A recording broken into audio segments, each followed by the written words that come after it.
اسمع القصة ذي. الساعة 10 بالليل رحت لواحد من الإخوان سيجري عملية، أنا بجري له عملية، رجل فاضل، قلت له إن شاء الله بكرة عمليتك، وعمليتك تأخذ حوالي 6 إلى 8 ساعات، لأن عملية معادة فيها شوي بعض المشاكل، احتمال تأخذ 6 ساعات 5 ساعات على الأقل. قال لي طيب، وقع ورحت أنا لبيتي. جيت الصباح يا أخوان أدخل غرفة العمليات، وإذا بي كأني أدخل الروضة الشريفة أو حجر إسماعيل. الحجر عندما يكون عندك 1 أو 2 أو 3 بس في الحجر، ما في إلا أنت.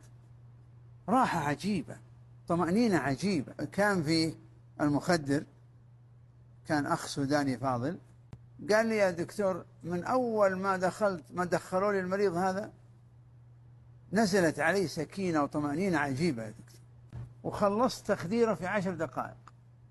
العادة التخدير يأخذ ساعة. يا دكتور ما أدري، كان أحد يشتغل معي. المهم أنا لبست وجهزت العملية وبأخذ المشرط من الممرض، والممرض كافر نصراني.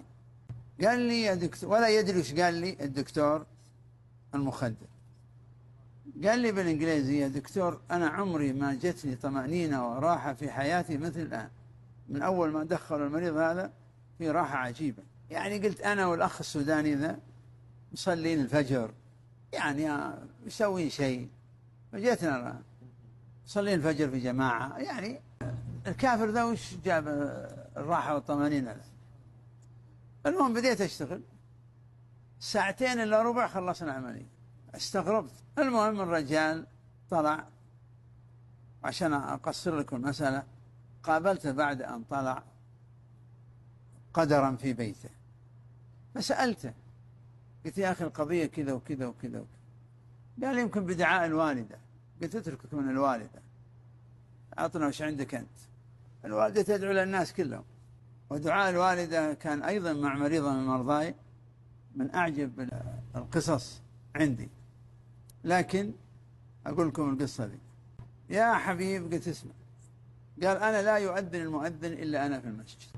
فتذكرت حديث الرسول صلى الله عليه وسلم، يقول صلى الله عليه وسلم للمساجد أوتادا، أوتاد جلساءهم الملائكة إذا غابوا فقدوهم، وإذا كانوا في حاجة أعانوهم، وإذا كانوا مرضى عادوهم.